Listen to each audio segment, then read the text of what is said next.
What's up, guys? Today we're going to be going over the Mossberg Patriot. Now this guy is chambered in 30-06, and this was my first bolt action rifle that I ever got. I got it when I was 14, 15, and this is a cheap, affordable, badass option for something that's under $700.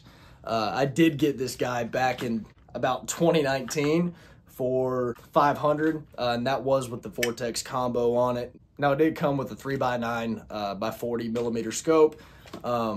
But I have replaced that since because the old scope rings, I put too much tension on them and it popped through because they were shitty and I was an idiot at 14. And the scope was also shitty, so I put a 3x12 on here instead. Now you can probably go find this guy right now for between $500 and $750 depending on where you get it and who you get it from, as well as where you live and the politics in your region. So we're gonna go ahead and do the normal routine and give some positives and negatives, as well as show some footage from the range. I did take this guy out to the range 2 days ago and shot a group with it at about 100 yards. I did clean the bore of this rifle, so it was a little bit less consistent than what I'm used to with this gun. But if you can just hang around, you can go ahead and watch that later on in the video. Let's go ahead and start off with some positives about this guy. I do really like the fluted barrel. It does reduce the weight of the weapon just a little bit, about probably 1/8 of a pound, and that really does matter. Negative about the barrel is that the crown is very exposed. It really only has about probably a 1/16 of an inch dip right here. If you look at it in the front, I'm not too sure if you can see it on camera, but there isn't too much protection for the crown of it, which if that gets scuffed or cracked or broken, it's gonna completely throw off every single round that goes out of this guy. Next positive I have to say about this gun is the bolt is extremely smooth. It just falls right in and out. Very easy to rack this weapon, which is very important to getting your shots off on time and quickly.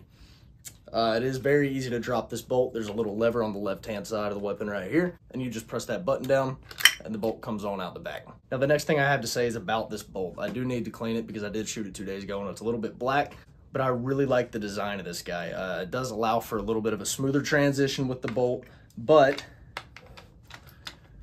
it also just kind of looks cool when you're pushing it in. It's kind of like a eye trick.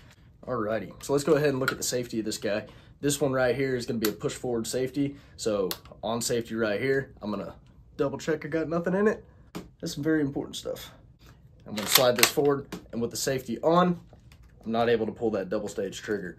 But with the safety off, it's able to pull back. I'm not going to do that in my home. I do like the double stage trigger on this guy. The trigger pull on this one is set at about 3.5 pounds. So it is slightly heavier than my 6.5 Creedmoor, but it still is light enough to get accurate shots off, especially for somebody who gets buck fever like me. Every time they see a deer start shaking, you need to be able to breathe and then immediately get that shot off as soon as possible before you start shaking too bad. Next thing I'm gonna go over is the stock of this gun. This dude will leave a big old bruise in your shoulder.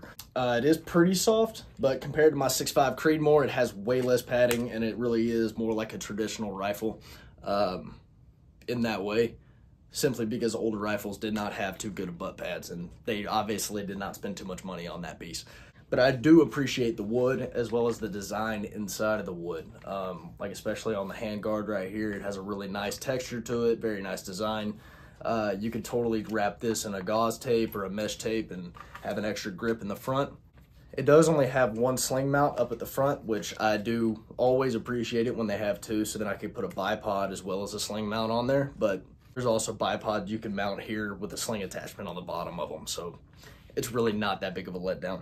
Now, if you are going to have this Vortex scope on it, along with the rings that come with the Vortex scope, you have to be very careful when you're tightening the scope rings on, simply because they will bite through if you put too much tension on it. It came with more of a shitty scope ring and scope setup. So I did replace the scope rings. These are much better now. Just make sure to use Loctite because this is a much bigger caliber coming out of the end of this gun.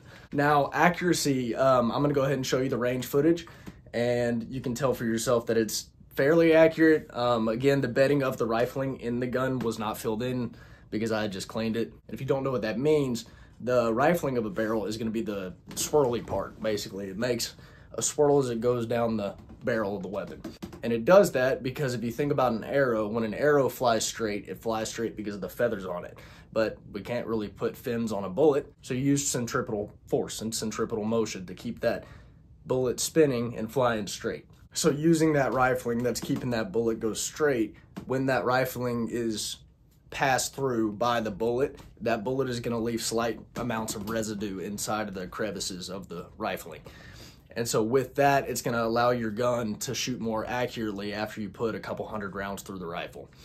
It is very important to clean the rifling of the gun, but not all the way. I don't use a wire brush for mine at all. I do use a cotton swab, and I'll shove that down the end, or something simple as a bore snake. So I had just cleaned the bore of it, and so some of that bedding of the rifling had been cleaned. So this gun wasn't shooting as accurately as it usually does, but I did get it on target enough to where if I put another 20, 30 rounds through it, it'll be shooting a group about this big. But here's the range footage.